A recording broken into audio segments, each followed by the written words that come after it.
Hello friends, welcome back to the content factory.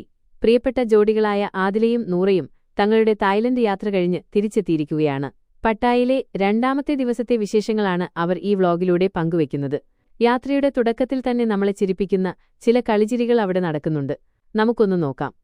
അതുപോലെ തന്നെ നല്ല അട്ടാറ് വെയിലുണ്ട്. പാത്തുമ്മയ്ക്ക് ഇതൊരു പണിയാവുമോ? ഇഷ്ടല്ല വെയില്.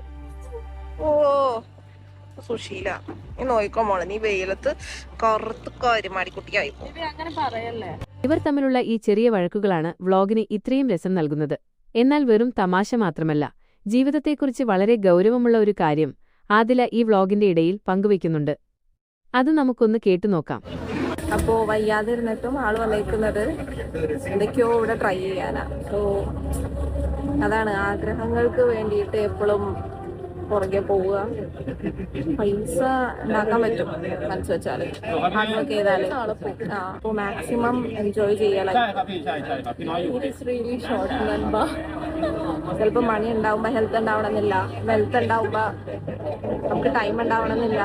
But still find some time for you. എത്ര മനോഹരമായ വരികളാണല്ലേ. ഒരുപാട് പ്രതിസന്ധികളെ ധീരമായി അതിജീവിച്ചവർ എന്ന നിലയിൽ ആ വാക്കുകൾക്ക് വലിയ മൂല്യമുണ്ട്. ഈ സന്ദേശത്തിന് പിന്നാലെ അവർ അടുത്ത സ്ഥലത്തേക്ക് പോകാൻ തയ്യാറെടുക്കുന്ന ഒരു നിമിഷമുണ്ട്. അവിടെ വെച്ച് നൂറ് ആതിരയ്ക്ക് സ്നേഹത്തോടെ ഉമ്മ കൊടുക്കാൻ ശ്രമിക്കുന്ന ആ മനോഹരമായ ദൃശ്യവും നമുക്ക് ഈ വീഡിയോയിൽ കാണാം. പിന്നീട് അവർ പോകുന്നത് പട്ടായയിലെ പ്രശസ്തമായ ഫ്ലോട്ടിംഗ് മാർക്കറ്റിലേക്കാണ്.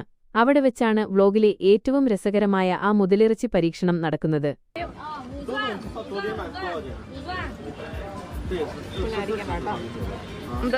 എന്താണ് എന്താ പ്രശ്നം? എന്താ ബേബിന്റെ ബേബി ഒരു മുതലിറച്ചി വാങ്ങി തന്നോ? എനിക്ക് ശബ്ദം പറഞ്ഞല്ല, എനിക്ക് ചിലതൊന്നും എനിക്ക് അങ്ങനെ പോകൂല, ഇറങ്ങൂല. അടുത്ത പ്രാവശ്യം മൈൻഡ് സെറ്റ് ചെയ്യും.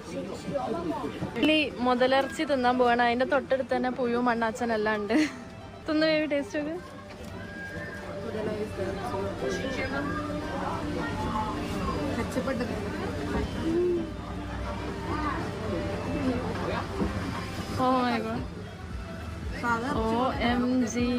ബേബി എങ്ങനെ തിന്നുന്ന് ഇപ്പോളെ സമ്മതിക്കണം കേട്ടോ.